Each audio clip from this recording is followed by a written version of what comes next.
السلام علیکم۔ آج ہم ہجری تاریخ کے حوالے سے بتاتے ہیں آپ کو کہ ہجری تاریخ کیسے جو ہے وہ لاگو کی گئی۔ حضرت عمر رضی اللہ تعالیٰ عنہ کی خدمت میں ایک آدمی یمن سے حاضر ہوا اور عرض کیا کہ آپ تاریخ کیوں نہیں ڈالتے کہ یہ واقعہ فلاں مہینہ اور فلاں سال کا ہے۔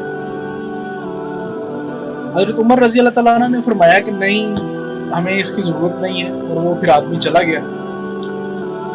اس کے بعد حضرت عمر رضی اللہ تعالیٰ عنہ خلوت میں گزین ہوئے تو دل و دماغ میں یہی خیالات بار بار آنے لگے، یہاں تک کہ آپ کا دل میں مطمئن ہو گیا۔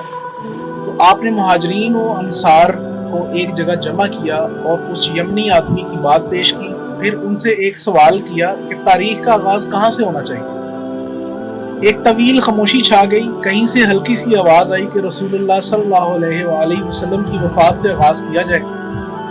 تو کسی نے کہا کہ نہیں، بلکہ